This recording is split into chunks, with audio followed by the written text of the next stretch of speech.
Have you ever heard of Generation Alpha, the kids of Generation Z and Millennials, the first generation brought up by the internet? And have you ever wondered, what world will they be living in? What will their culture, the music they listen to, the content they consume, their interests and passions in life be? And where will they direct the future of humanity? Well, just by looking at Generation Z, and it's not looking too good. But to understand why, we need to understand who Generation Alpha will grow up to be, and why they will be this way. And trust me when I say that Generation Alpha will be unlike anything we've ever seen before. Say what you want about TV, but at least kids' TV shows were, on the whole, almost always dedicated to children. Sure, SpongeBob threw in the odd joke that only parents would get, but the Bikini Bottom-based cartoon was never indecent. Today, however, kids don't really watch TV. They consume content via handheld devices. And when it comes to children's entertainment, YouTube Kids has more or less replaced traditional TV networks. A staggering 84% of kids in the US say YouTube is the main way they consume video content, with 1 in 4 kids spending up to 2 hours a day on YouTube. So what are they watching? Well, really disturbing content it seems. As this Wired report noted, YouTube and YouTube Kids have really struggled to prevent young children from being exposed to inappropriate content. In one video, for example, a woman with a Minnie Mouse head falls down an escalator and gets trapped in its machinery, resulting in ridiculous amounts of bloodshed. Her children, both Baby Mickey and Minnie characters, are shown crying. This cartoon gained an astonishing 3 million views in just one day, and shockingly, this video can still be accessed even with YouTube's family-friendly restrictive mode enabled. And Wired found numerous other videos containing violence against ostensibly child-friendly characters. Wired also found age-inappropriate sexualization, Paw Patrol characters attempted to take their life, and Peppa Pig being tricked into cannibalism. As is clear to see, children are being drip-fed very disturbing, very creepy content, and this will have long-term consequences as Generation Alpha comes to the fore. The constant stimulation of dopamine is also contributing to a rapid decline in attention spans. For decades, as our lives have become more intertwined with technology, attention spans have been decreasing. This trend won't just continue, but will likely accelerate with our increased reliance on digital devices. As attention spans drop rapidly, so too will other cognitive-related capacities, like memory retention for example. Generation Alpha is becoming Generation Goldfish, as studies clearly show that exposure to screens for excessive periods of time is associated with attention problems and memory issues. And today in the US, Generation Alpha, particularly children ages 8 to 12, spend 4 to 6 hours a day watching screens, whereas teens are spending up to 9 hours on average. To put this into perspective, that's 63 hours, more than 2.5 days per week glued to screens, 10 full days in any given month, and 120 days or 4 months in any given year. And if you think Generation Z is bad with vaping, you can only imagine the culture of Generation Alpha. Because these are the first kids that will never have played properly in their life. When a child is constantly swiping, clicking, and being stimulated by flashy images and hypnotic music, they are never being free. They can't express their childhood creativity. And when people can't rationally think for themselves, when they don't have real-world experiences, and the lowest among us are bringing up our children, what direction does this put them in? It ties in with Bonhoeffer's theory of stupidity, an intriguing hypothesis put forward by Dietrich Bonhoeffer. In short, he claims that we tend to fixate on the idea of evil, but stupidity is where the real threat lies. You see, evil, although dangerous, can be effectively countered and protected against, whereas stupidity cannot be easily mitigated. Moreover, the limited influence of the world's few truly evil individuals is largely dependent on the support and cooperation of the world's countless idiots. In his own words, one may protest against evil, it can be exposed and if need be prevented by use of force. Evil always carries within itself the germ of its own subversion. On the other hand, there is absolutely no remedy for stupidity, which is worrying when you look at IQ scores rapidly declining in the US. But maybe this isn't fair to say about Generation Alpha. After all, we're talking about children here, and they are victims of things way beyond their control. The only real winner here is those who profit from loneliness and suffering.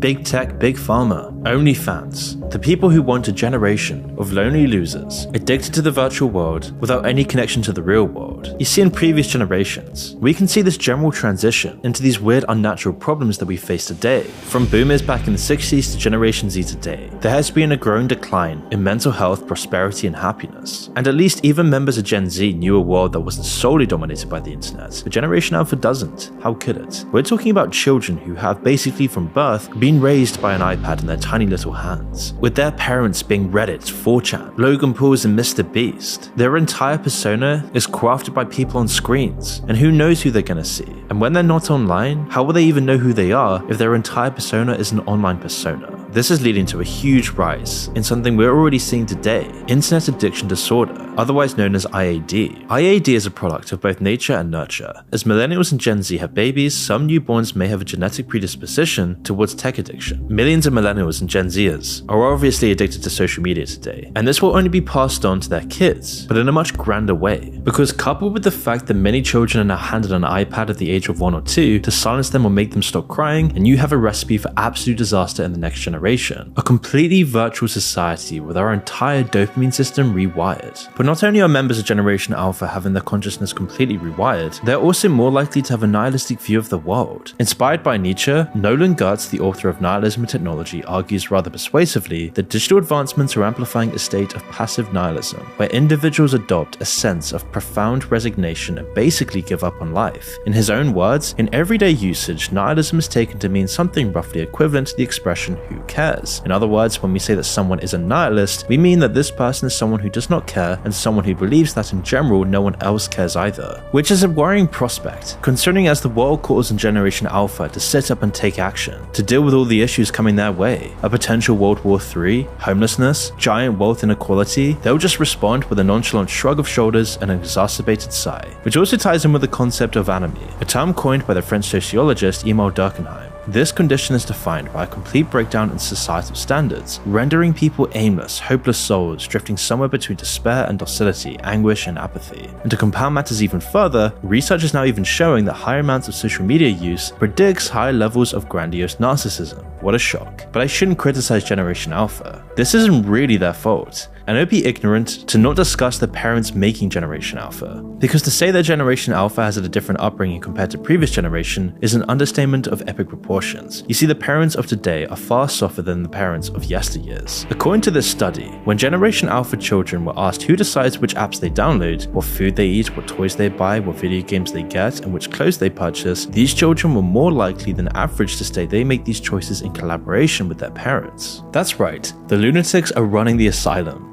Is it any wonder that we're seeing a rise in narcissism when little kids are treated like adults? Would you let a 3-year-old pick your next family vacation? No, of course not. But sadly though, it seems that more and more parents are actually open to this idea.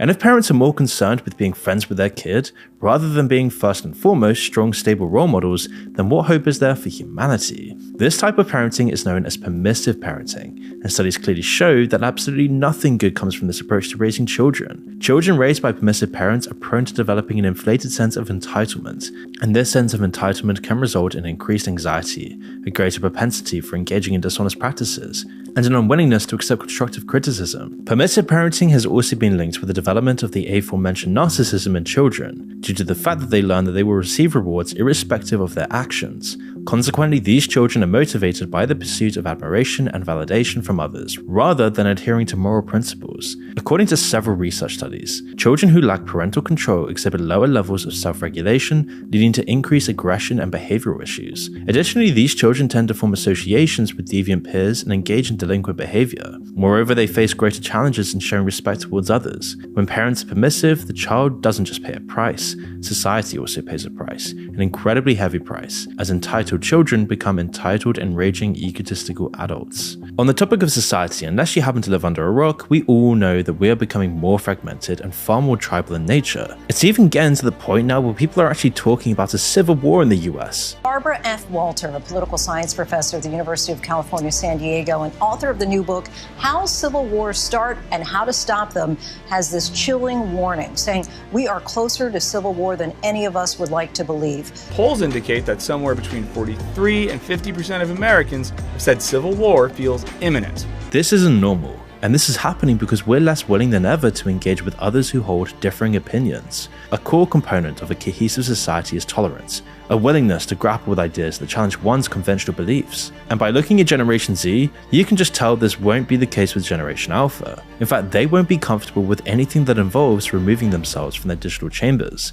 Take friendship, for example. Humans are social beings. We're wired to want friends and community. It's essential to our happiness. That's why in 1990, only 3% of Americans said they had no friends. It was so rare. But today, that number is 12% and growing. In a decade from now, it could be higher than 20%. This ties in with the point that I discussed earlier. You see, with each generation becoming more and more reliant on tech, and the more time we spend on devices, the less time we have to actually spend on other things, like developing friendships. It is quite possible that millions of Generation Alpha kids will grow up to be adults without a single friend, not a single person to turn to in a time of crisis. Along with leading friendless lives, this will also time with leading sexless ones too. We need love and intimacy. It's one of the most core components of Maslow's hierarchy of needs. But today, 3 in 10 Generation Z males aged 18 to 28 report having had no sex in the past year, and 1 in 4 Generation Z women also report having no sexual contact in the previous year. Now, of course, I'm not promoting promiscuity, but these are young, college-age people in the prime of their lives, missing one of the most fundamental things in humans' hierarchy of needs. And this is only becoming more and more common. No one's dating, no one has friends. So what hope is there for Generation Alpha? It will be more likely that when they want to seek out romance, it will be done online, with AI boyfriends and girlfriends in the metaverse. So is it any surprise? More and more young children today are developing something called virtual autism, a new condition identified by Marius Zamfir, a Romanian psychologist. Zamfir and his team discovered that children between the ages of 0 and 3, who spend more than 4 hours a day staring at screens, experience sensory, motor, and socio-affective deprivation. This led to the manifestation of behaviors and characteristics resembling those observed in children diagnosed with autism spectrum disorder, a debilitating development disorder that negatively affects speech, sociability, and cognitive development. And there is no cure for this, which is incredibly concerning and never seems to be talked about. That's why Generation Alpha will likely be dumber, sicker, lonelier, and more isolated than any other generation in history. I mean, Generation Z is already ridiculously anxious and depressed. Something must be done to revert this path we're going. The more and more we turn away from beliefs and traditions that serve previous generations,